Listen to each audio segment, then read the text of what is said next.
All right, shall we jump into the songs then? Sure. All right, album starts with Anno Monday. One of my favorite songs on the record. I think it's a real strong opener. I remember this jumping out at me when I first heard it. The intro gives me Children of the Sea vibe. The way Iommi's picking out those notes, those layered vocals in the intro, I think are great. They almost have a little bit of a creepy feel to them, especially when they come back in the middle section when everything sort of drops down and he's doing the Spiritus Sanctus. I think that's really cool. Iommi's main riff in this is real heavy. It's got that kind of Zero the Hero vibe to it, that sort of chugging, dun, dun, dun, dun, dun, that kind of thing going on. The chorus in this is absolutely just massive. It jumps out at you. The way Tony Martin's voice is just sounds fantastic on this. His voice is just absolutely soaring. The winds of the night blows cold. The wind in the night blows Mhm. cold. Your eyes are burning. The way that part Yeah. is the way just fantastic. So this is a really strong opener for me. Cozy even sounds pretty good on this. I mean, my complaint I have is the drums are too loud on this album, but on the fade out on this, Cozy's doing all these really awesome big fills to kind of make it sound really dramatic. So I like this one. This is a favorite on this record for me. I like it too. I think it's a good opener. You're right. It does kind of have a Children of the Sea sort of vibe. It feels pretty epic. I like that it's using the Latin phrase. I think that's pretty cool. It also contributes to the epic quality. Um, there's nothing wrong with this song at all. It's a good song. It's a well-written song. Agree with Tony's riff. Here we're starting to where the guitar wasn't, you started to not hear that really rich, thick Iommi tone on a little bit on Eternal Idol, but it was really conspicuously absent, at least from me, on Headless Cross. Here it's back. It's not Mob Rules back, or it's not Born Again back, but it's back. It's back from where it ended on, or where it was on Headless Cross. And I appreciate that. And that's probably my favorite part of the song. Tony Martin's voice is great. The song structure is great. I like I said, I like the epic quality. Other than that, I feel like it's not really a Black Sabbath song. It's a good song. If it were on a Blue Murder record, I wouldn't think there would be anything strange about that. But it's not. It's on tier, and it's how they've chosen to kick the album off. And it kind of gives you, I guess, um, a glimpse into the statement of intent. This is okay, buckle up, because this is where it is. This is commercial British rock 101. It's well done. It's well sung.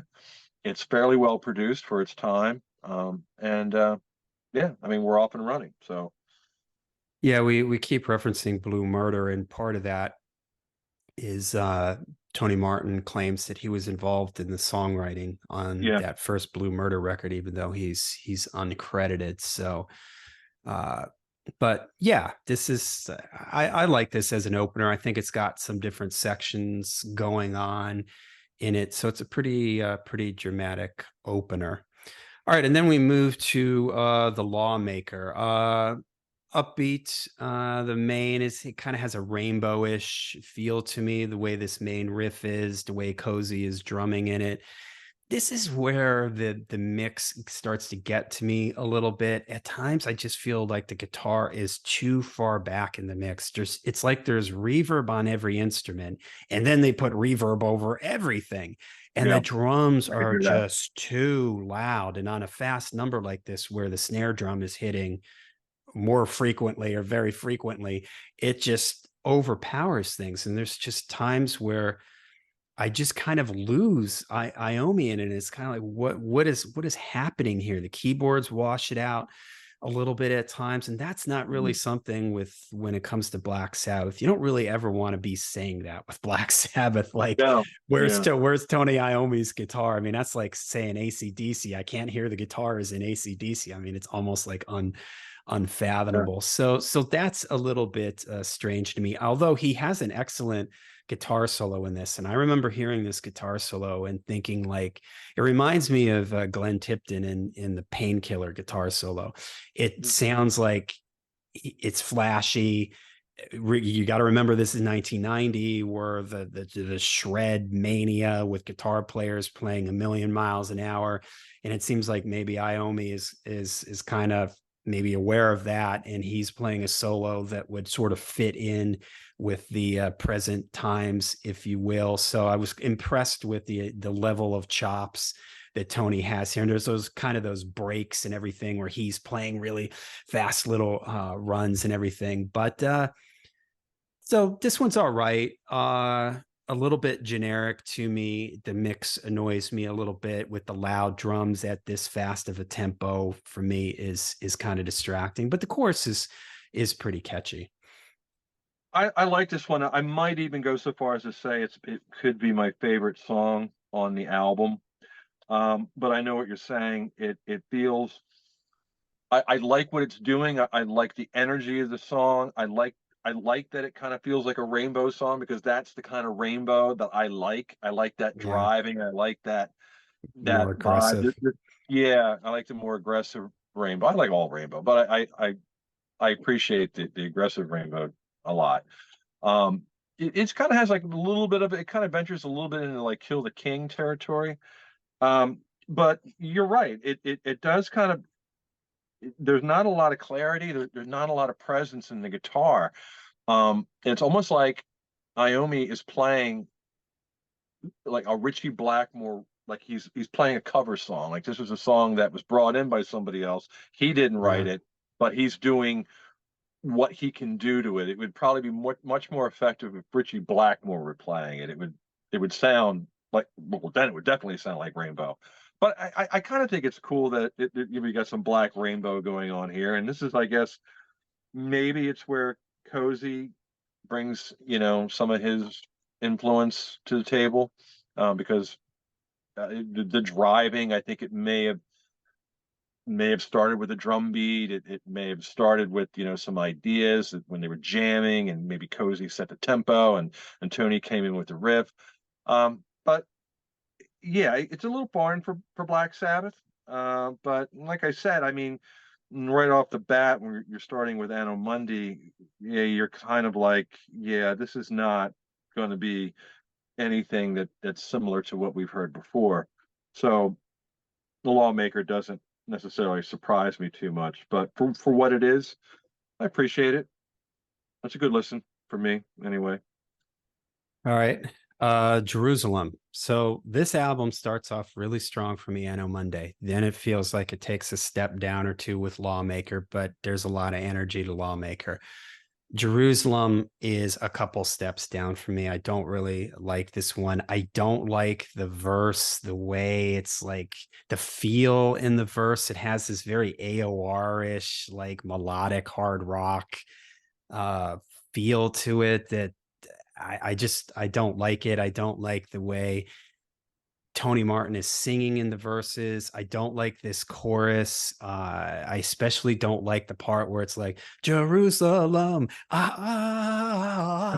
To me, that's just way too very late 80s, early Yeah. 90s, Mutt Lang, thousands of dudes singing along in the chorus type of Yep. thing. And just the overall kind of feel of the song and the way everything sort of gets light in the verse. It's like the guitar sort of drops down a little bit and the bass and drums are just kind of chugging along. And it's a little too sing-songy for me in the melody lines at times. And we haven't talked about this to this point, but for me, I need Black Sabbath. I need a certain level of mystery and sinister and eeriness and darkness to the sound. And Yeah. when I don't get enough of that, it just doesn't feel right to me.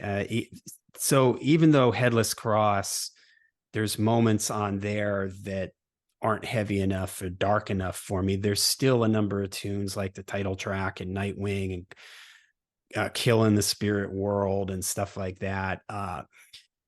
This is what I start to miss, but when by the time we're here at the third track, I know Monday has that. Anno Monday has a kind of a mysterious kind of feel to it. It's a little bit creepy and mysterious sounding. But by the time we get here now, Lawmaker and then Jerusalem, I'm not feeling that. And when it comes to Black Sabbath, I need that because that's what I love about Black Sabbath. And it's not that every Black Sabbath album, every song has that feel to it, but two songs in a row now that I'm not getting that vibe. And I don't know, this one just doesn't work for me on a lot of different levels. Okay. Yeah, I'm kind of conflicted because one part of me really likes this song, and another part of me understands completely what you're saying.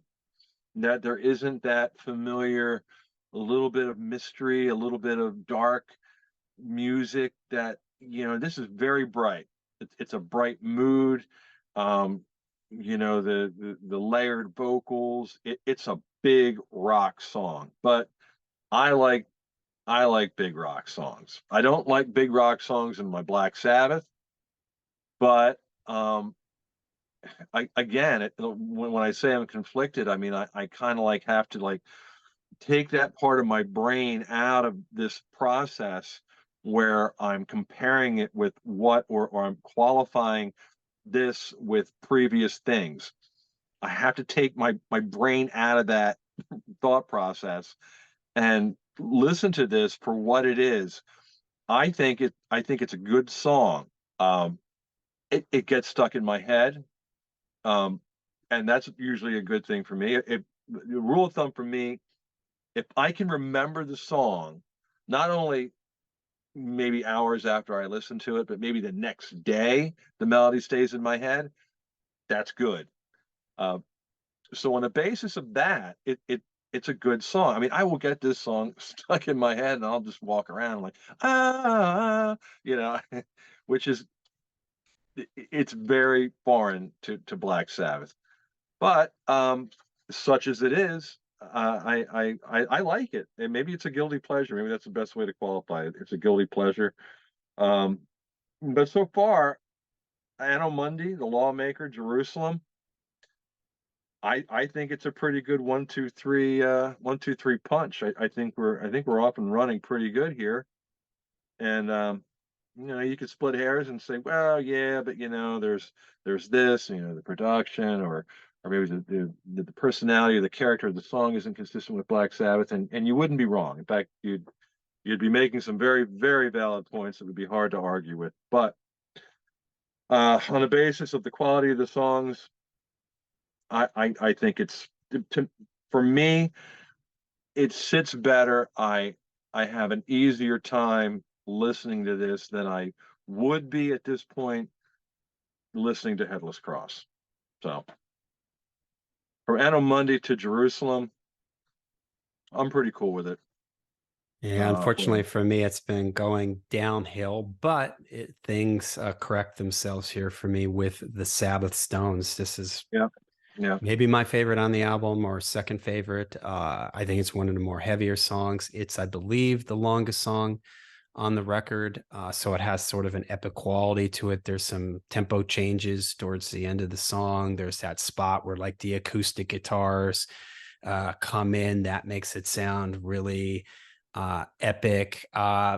The intro, I don't really like that effect or whatever that's on Tony Martin's voice there. The mix yeah, kind of takes away from the punch, those chord hits and everything. I think if the mix was a little bit better, that uh, could have hit a lot harder. But I think Tony Martin sounds he has some venom to his voice here in the verses, whereas like in a song like Jerusalem, he sing a big, what was the word you said, big rock. Uh, Big rock song, yeah, big heavy yeah, rock that's he song. has a big he's got the big rock voice going on in Yep. Jerusalem, but here Hmm. in the Sabbath Stones, he's singing a little bit more sinister, a little bit more venom and evil in his voice, which I Yeah. like. Neil Murray even has a point here where he jumps out of the mix, where he's pretty much can't really there's bass here somewhere in this mix, but you can't really tell what he's No. doing exactly. But the double time part at the end of the song, I think, is great. I think Iommi has an awesome solo there, and this song kind of sits. I wouldn't say it's anywhere near as good as Heaven and Hell, but it kind of sits in the same place as the last song on side one. It's the longest song on the record. It's got some different tempo things going on, some layered guitar parts, the acoustic guitars and stuff like that. So it sort of sits in that same place for me. This should have maybe been uh, the title track of the record. I could have pictured this being worthy of that. Is it one of the best title tracks for Black Sabbath? No, but it's still, I like this one a lot. It's heavy. It gives me that sort of Black Sabbath vibe that I was looking for and what I got on Headless Cross, stuff like When Death Calls, Kill in the Spirit World. This sort of reminds me a little bit of like a combination maybe of Kill in the Spirit World and When Death Calls. It's got that kind of vibe to it at times for me. So I really like this one. This one brings me back to Headless Cross a little bit. I think it's pretty strong. It should have been maybe the title of the record, but as it stands, cool one. I'm back on board here. Real strong way to end side one. Yeah, no, I agree. It is the epic on this album, and it's an epic in the sense where it does kind of have a little bit of a callback to previous epics. It does have maybe a little bit of a Mob Rules, not exactly, but let's say, you know, maybe vaguely sort of similar to Sign of the Southern Cross or something like Yeah. that. At least occupying that space on this album. I think it's a great song.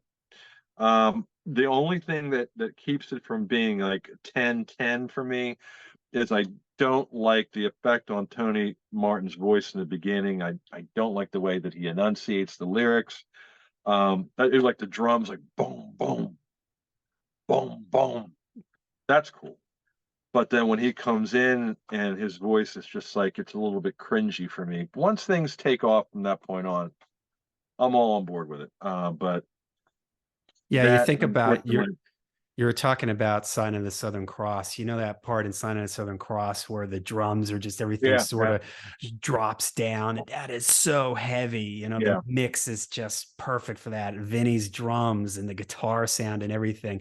You don't have that same kind of wallop and punch here. And it sounds like they're trying to go for that same type of thing. Boom, bum, ba, da, da, da, like in Sign of the Southern Cross. They're trying to go or falling off the edge of the world. That has that same kind of vibe to it too, where there's these big hits, but the production doesn't help it here. It kind of just sounds a little bit it sounds a little bit weak. It could have been stronger with you know with a more of a Martin Birch style Oh, for sure. production. Yeah, I would have loved to have heard Martin Birch what he could have done with this record. It wouldn't have. It might have completely transformed it. But there's not much you can do about the lyrics. So, not for lack of trying. I mean, I think Tony Martin is definitely writes some pretty decent lyrics. We're talking about there's a Jerusalem is about televangelists, and that's kind of a cliche at this point, especially in society at that time when you had like the televangelists and stuff like that. So that was kind of like uh, socially relevant at the time. Here, the Sabbath Stones is something I think it's about the like the Ten Commandments, but they're calling them the Sabbath Stones. I agree. I think it would have been an excellent title for the album. Here is a little confusing. First, you're confused as to how to pronounce it. You don't really know what it's relevant to, what tier, what is that all about? Sabbath Stones, it would have drawn you in immediately, obviously because it has Sabbath in it, the name of the band. bringing that into the title of the album, but it would have just been a nice coupling. Black Sabbath, the Sabbath Stones. Yeah, Um, yeah, God. yeah, I was just no, gonna that, say I do really like the chorus lyrics here. Receiver of light, the yeah, kingdom of God will guide you, keep you from a restless heart. Deceiver of night, the stranger that laughs within you. The reason for your restless heart is the keeper of the Sabbath stones. I think that's maybe my favorite lines on this album. I think that's those are some cool lyrics. yeah, yeah. He does actually pen some pretty good lyrics. I think this might be the best example of Tony Martin's ability to write lyrics. I think when he wrote this song, I think he was like he was right on. As we go forward and uh, things kind of drop off from me. But yeah, Sabbath Stone's probably the highlight of the album. And you know, if this is closing out side one, I have it on CD. I don't have this on vinyl. It's one of the ones I need to get on vinyl. So if we could get that Tony Martin box set happening here sooner than later, I'd be pretty appreciative of that. But in the meantime, I just have a CD. So it's tracks we got 1 through 9. But yeah, we're gonna Uh, cut off side one with Sabbath Stones. I think that for me, I'm I am pretty cool with 1 through 4, tracks 1 through 4, side one. It's all good as far as I'm concerned. All right, side two. Maybe we can talk about the first three songs on side two because they're kind of like one thing here. Even though this isn't a concept album, I guess this is really the only point in the album where this sort of Norse theme runs here for a little bit. You've got the Battle of Tyr, open side two. It's an instrumental, kind of a sound effecty type of instrumental, a la the Gates of Hell or the Dark and Stonehenge. I mean, it's there. It is what it is. I guess it's supposed to be setting the mood for the song, taking us back to, Norse times and everything like that. Sounds a little cheesy now. It sounds a little, especially now with the passage of time, the sounds are a little dated and everything. But it is what it is, and it passes pretty quickly, leads us into Odin's Court, which I actually think is pretty cool. It has a lot of atmosphere to it. I don't know, there's no drums in it, if I remember correctly. It's just like acoustic guitars. It almost has a Led Zeppelin, no quarter, cashmere type of, it's just kind of the acoustic guitar, layered acoustic guitars carrying it. It sets up uh kind of sets the mood here. Again, the Norse mythology, the cover of the record, which we haven't really talked about. I don't know, maybe not one of their better album covers, but here it's setting a mood and we're moving along here. And then that sort of builds up and takes us right into Valhalla, which is one of the better songs. I think the main riff is heavy. I do really like that. I do think it has a great chorus, very power metal like. Tony Martin is just singing over the top of it. Good song, but it still falls not as good as Anna Monday, not as good as the Sabbath Stones. Again, it's sort of the thing that plagues this record is that it's just sort of missing that one element. It's just something missing in it that doesn't take it all the way over the finish line. It's like it's sort of like half baked. It's halfway there, but I guess this is, this is supposed to be the epic moment of the record, this sort of tier, the whole, the album cover and everything. And it is a little bit of a letdown. The instrumental leading into Odin's Court feels like you're building up to something really big. And Valhalla isn't maybe as big as I would and as epic as I would like it to be. So a little bit of a letdown, Valhalla, but I do like Odin's Court. Yeah, Battle of Tyr. Yeah, it's just like 3 songs in one, basically. The Battle of Tyr does remind me a lot of Stonehenge. Keyboards are like really loud. Of course, it's all just that keyboard. It's an intro to side two. Keyboards, like assuming it's Jeff Nichols, very similar again to Stonehenge. Then it passes and it goes into Odin's Court, which is a little bit of a different thing for Black Sabbath and for Tony Iommi. And like you said, it does kind of have a folkish, Zeppelinish, epic thing going on. Yeah, it does have kind of a well, I wouldn't say necessarily cashmere. I'm not really sure A what's maybe Zeppelin some of the more 3 vibe acoustic. to it. Yeah, Yeah, Zeppelin Zeppelin 3. So 3. some of the acoustic things that Jimmy Page was doing, I can hear that in this. It's okay. I mean, it's foreign for Black Sabbath, and I have a problem with that. I can't wrap my head around that. I mean, if I listen to it, there's nothing wrong with it, but to put it in the context of Black Sabbath, it's like I just I can't process it.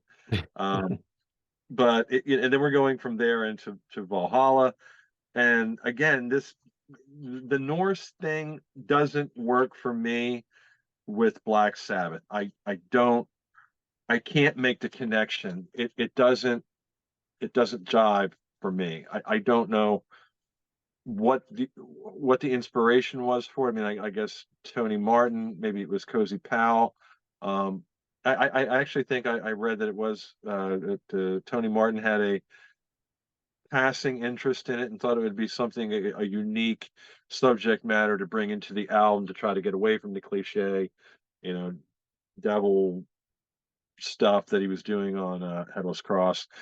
And I mean, I could certainly appreciate that, but maybe for a different band, for Black Sabbath, I just can't make the connection. The album or the song is kind of forgettable. When I'm listening to it, I'm like, oh, okay, this is okay. It's all right. It's not like Black Sabbath.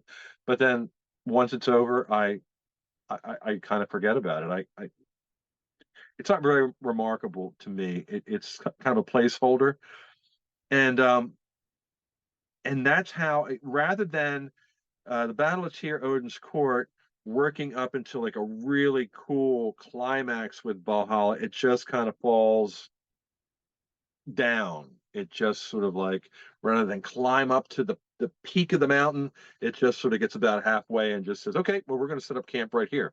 And um and that's kind of the vibe I get. It's like you said it best, and you said half baked. That's kind of where it lands for me. It lands in a half baked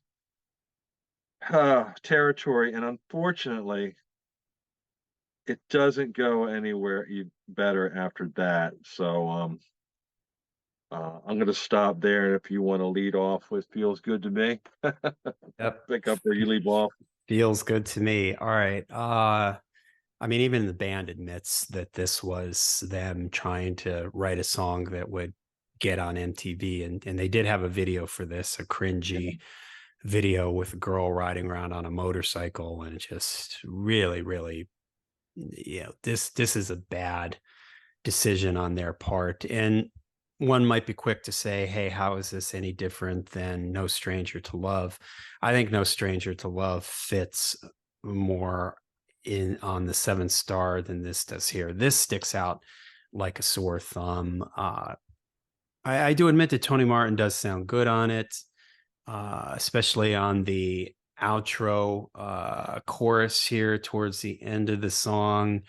Uh, he he has some lines that he's kind of sounds like he's ad-libbing as the song kind of fades out, but it's just so the whole feel of the thing and the keyboards, and uh it's just a bridge too far. And we've already said that this record kind of blended into the wallpaper of 1990 hard rock slash heavy metal, and this could be any number of LA Sunset Strip bands uh, doing this song. They should have sold this song to some other, they should have left it off the record. It could have been a B-side, or whoever was mostly responsible for this song, they could have sold it to somebody like Keel or some band like that and let them have a hit with Sure, it. But as sure. it stands with Black Sabbath, this is, you're willing to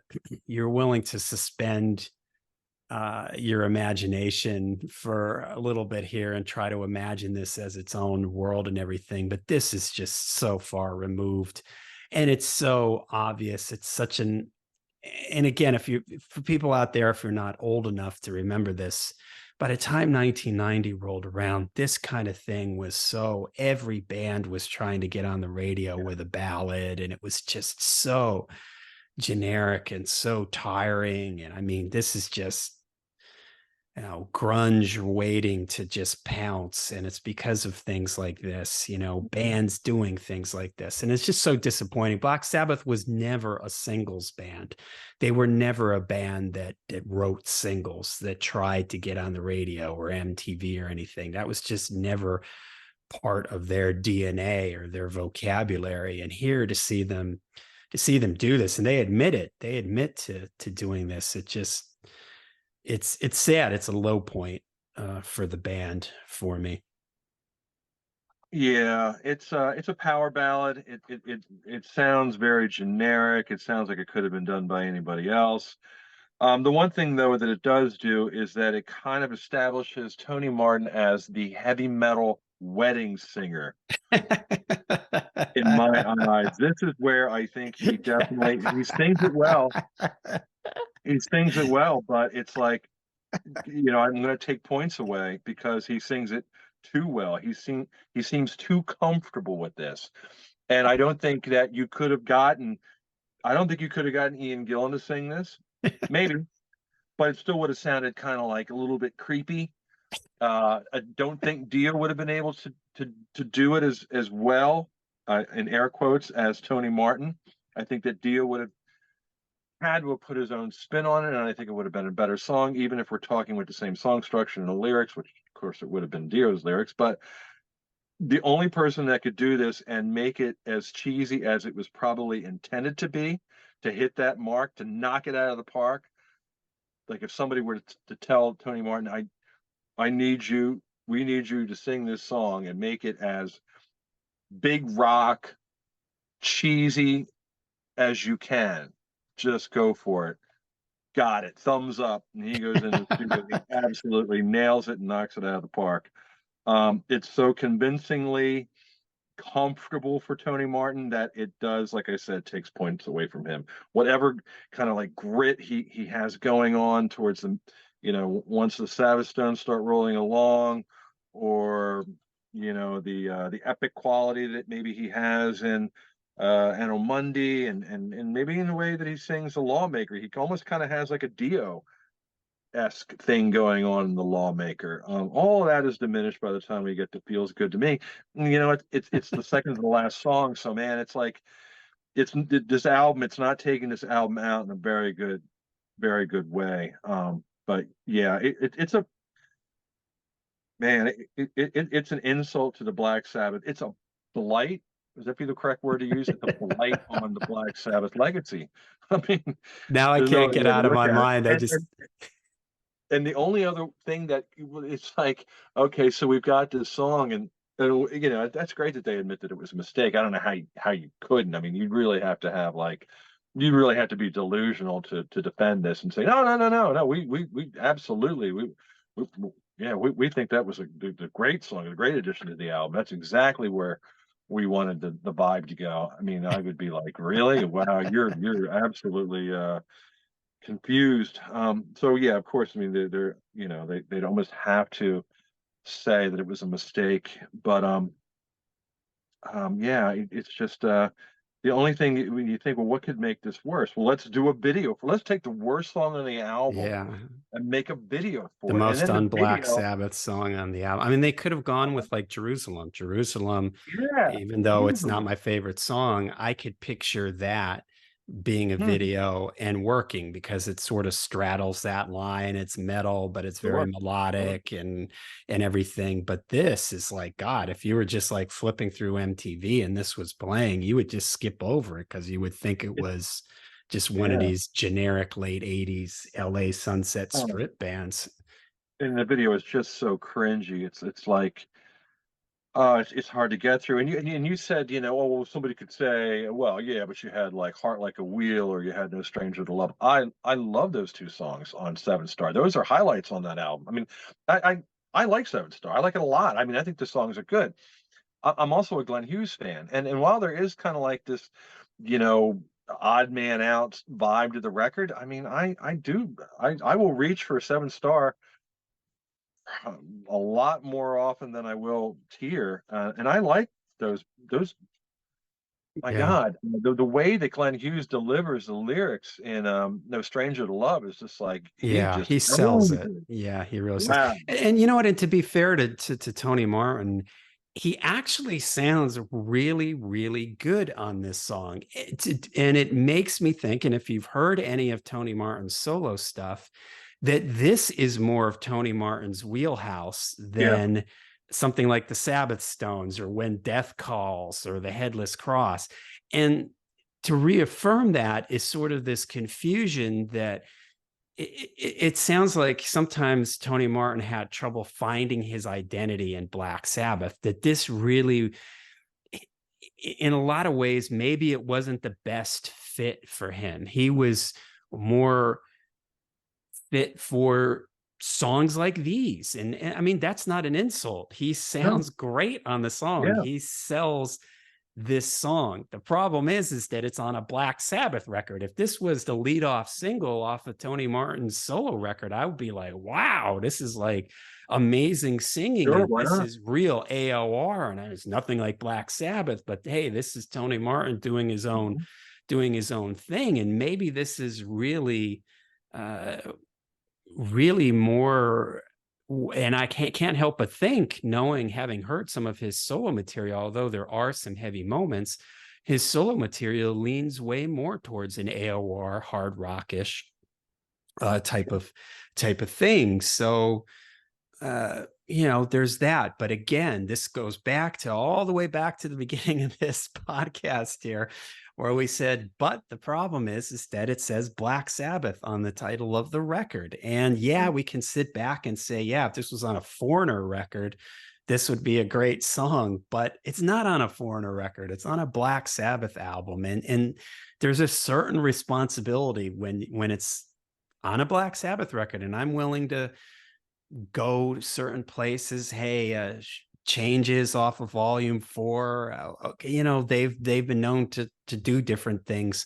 through time, but this is just so slick. And when they did changes, I didn't get the feeling that they were trying to get a radio hit out of it, that they were trying to No. sound like somebody else. It sounded like a song that they just wanted to do, and it was very different than anything they had done before.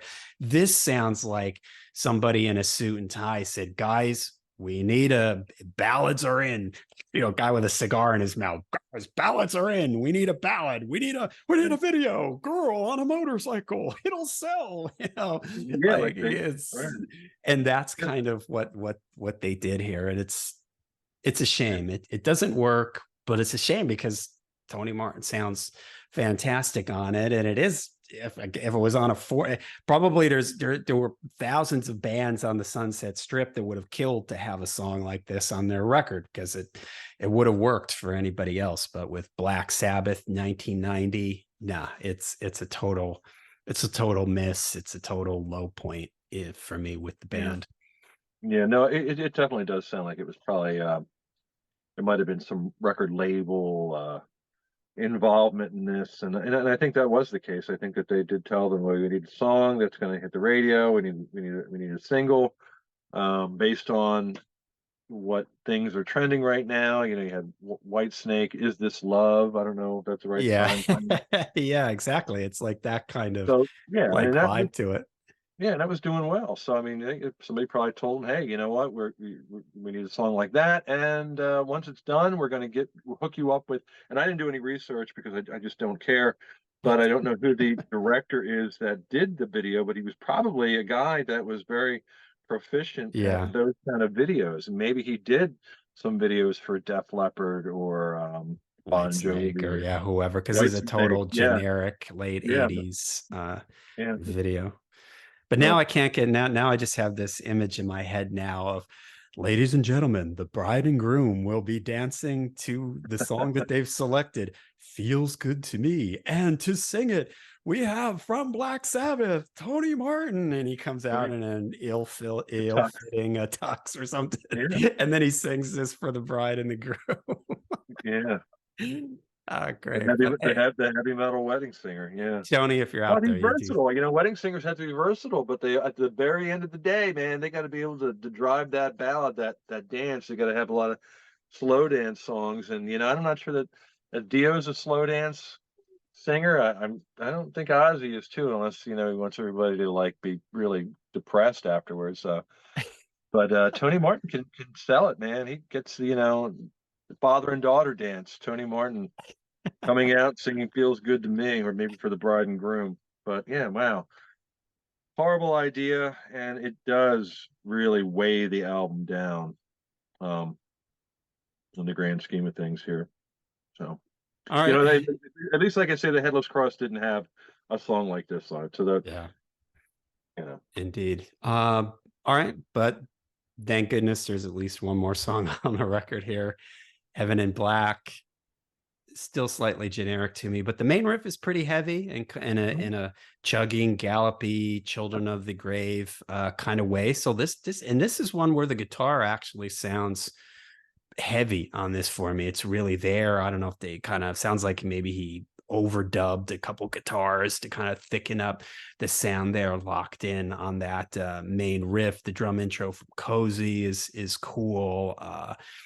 And maybe the song's a little forgettable. It gets a little sabotaged for me by the chorus, which is a little too sing-songy for me. The same problem that I had in Jerusalem. The melody line is just too kind of bright and happy sounding for me, and it's which is bizarre because the verse, you've got that big heavy chugging riff, and then when the chorus comes around, it just kind of it's slightly disappointing. It lets me down a little bit, but that main riff is what I think about when I think of this particular song. yeah, it's a cool song. It does. It does have a callback to classic Black Sabbath and the riff. Like you said, it's similar to Children of the Grave. I mean, it's obviously Children of the Grave. It's the first time I think that Tony Iommi has ever really ripped himself off in this manner. But you know what? At this point, after Feels Good to Me, I'm cool with it. I thank God there's something that kind of like sort of tries to get things back on track. But as cool as that riff is, it's the context and the way that the song is built around it. It takes it out of where it could be a much more effective vibe. It puts it into a different kind of context, and I'm not liking it that much. Like you said, it does get a little sing-songy. The tempo changes towards the end. I don't like the tempo change. It feels completely unnecessary. It doesn't make the song better. It just makes it sound different, and it doesn't really. It doesn't sound like a very cohesive song. It sounds like filler, and I think it is filler. Unfortunately, where it ends, the fact that it ends the album is Is a is bummer. unfortunate. Yeah, it's a bummer. Yeah, because But I mean, even going back to this point, even if uh you go back to Headless Cross, Nightwing, uh you go back to Born Again, Keep It Warm, and yeah, Over and Over, and Lonely Is the Word. I mean, Black Sabbath were always very good about it. The last song on the record always felt like a yeah, deep cut, but always like really, really special.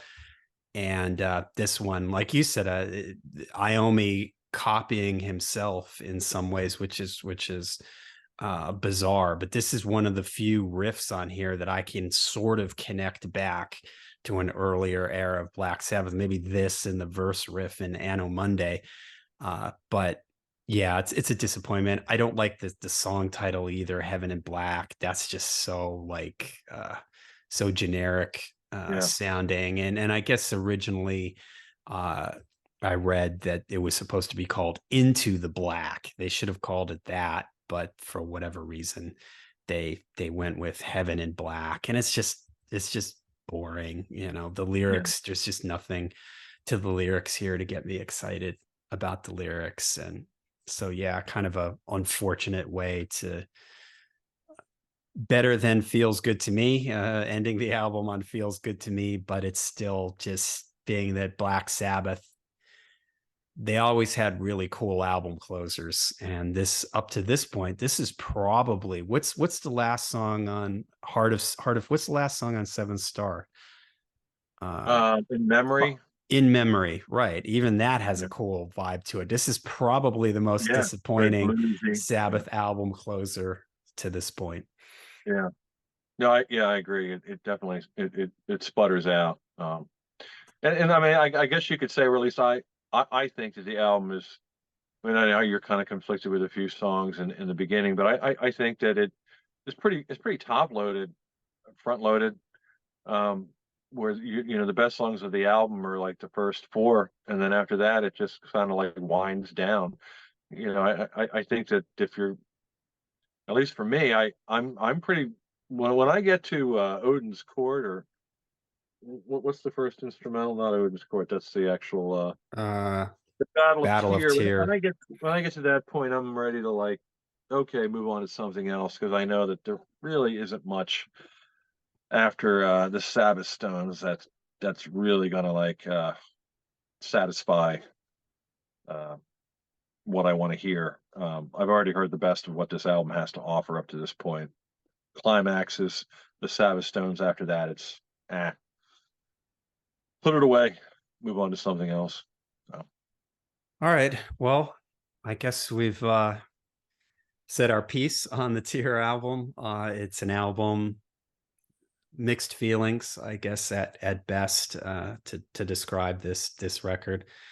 Uh, for everybody out there, we'd be interested in hearing your thoughts on Tyr. I know we have a Facebook page. If you look up Into the Void, a Black Sabbath podcast, you can go over on Facebook. And I know Darren, not that long ago, started a Tyr topic, and a lot of people were jumping in. And like I said in the intro to this, there's almost like a cult following around yeah, Headless Cross and Tyr. I've even heard like some of the 90s era power metal bands cite this as like a big influence on them when their bands were first starting and stuff like that. So this album does have its fan base. There are people yeah, that do really like this record. So let us know. Come on over to Facebook. Let us know if you like this record, if you don't like this, yeah. what you like about it, what you don't like about it, what you think about our thoughts on this.